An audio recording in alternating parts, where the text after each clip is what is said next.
le président bolivien Evo Morales démissionne après 14 ans au pouvoir. Depuis 3 semaines, le président bolivien faisait face à de fortes protestations contre sa réélection à un 4e mandat.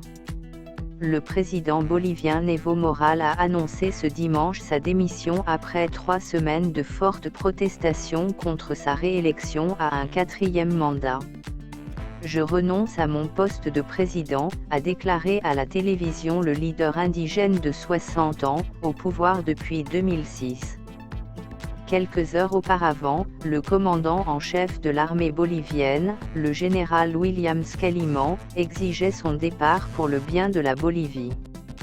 Après avoir analysé la situation conflictuelle interne, nous demandons au président de renoncer à son mandat présidentiel afin de permettre la pacification et le maintien de la stabilité, pour le bien de notre Bolivie, déclarait le général à la presse. De quoi faire dire au vice-président Álvaro García Linera, qui a aussi démissionné, que le coup d'État a eu lieu. Et ce au terme d'une journée marquée par de nouveaux affrontements entre manifestants et forces de l'ordre ainsi que des démissions en série de ministres et députés. Pacifier le peuple de Bolivie.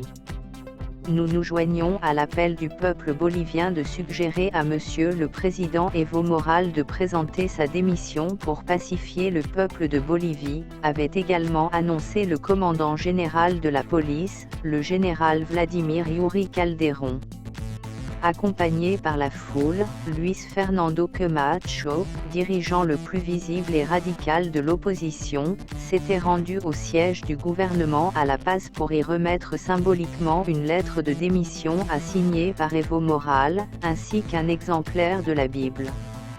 La crise politique s'était accélérée brutalement ce dimanche dans le pays andin, où grève générale et manifestations paralysent l'activité depuis une dizaine de jours, dans un climat de violence et d'affrontement entre les deux camps. En 3 semaines, la vague de contestation a fait 3 morts et 383 blessés. Départ en cascade. L'annonce dans la matinée par le président d'un nouveau scrutin, une option qu'il rejetait jusque-là, visait à pacifier la Bolivie mais n'a pas réussi à apporter le calme.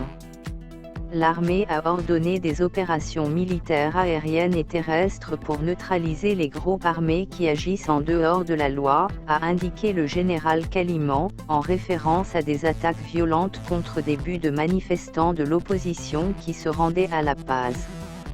Visé par des manifestants qui ont incendié sa maison à Potosí, sud-ouest, le président de l'Assemblée nationale, Victor Borda, a démissionné, imité selon la télévision bolivienne par une dizaine de députés.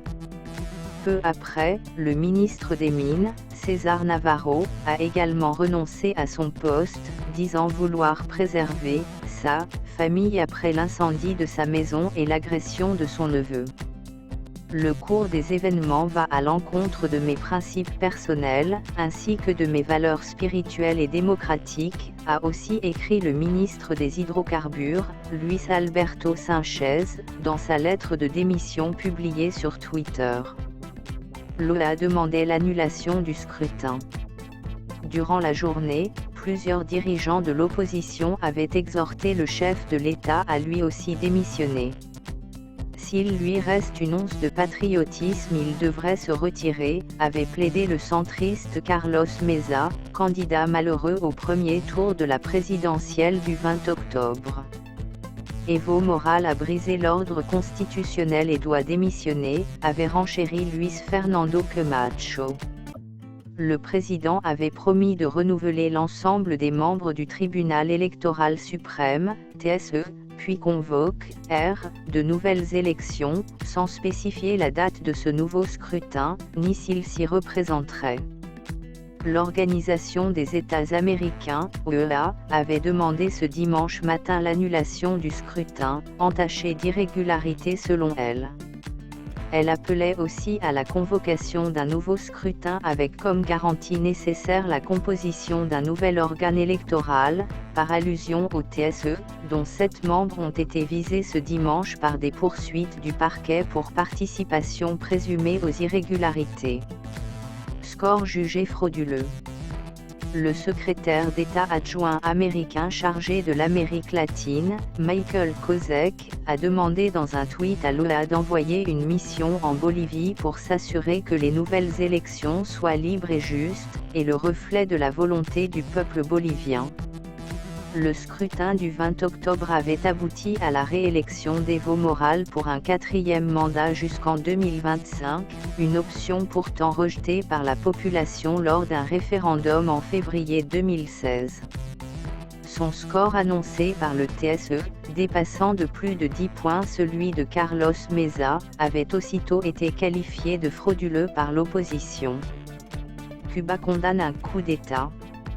Le gouvernement cubain a condamné énergiquement ce qu'il considère comme étant un coup d'État. Allié traditionnel du dirigeant socialiste bolivien, Cuba exprime sa solidarité avec le frère président Evo Morales, protagoniste et symbole de la revendication des peuples indigènes de nos Amériques, a tweeté le ministre des Affaires étrangères Bruno Rodriguez, appelant à la mobilisation mondiale pour la vie et la liberté d'Evo. En France, certains leaders de la gauche radicale ont également dénoncé le coup de force de l'armée bolivienne. Oratrice nationale de la France insoumise, Martine Billard a raillé la réaction du secrétaire d'État américain Mike Pompeo, qui s'est félicité du départ d'Evo Morales. Tout a été organisé avec précision, a tweeté l'ex-député de Paris, pointant du doigt la main de la CIA dans cette affaire. Même son de cloche au Venezuela, où le président Nicolás Maduro a condamné catégoriquement le coup d'État survenu contre le frère président Evo Morales. Il a appelé, via Twitter lui aussi, à la mobilisation pour exiger que soit préservée la vie des peuples indigènes boliviens, victimes du racisme. Vous pouvez me soutenir, abonnez-vous à ma chaîne pour plus de nouvelles vidéos, n'hésitez pas à partager et de laisser vos commentaires. Merci à tous, like et abonne-toi.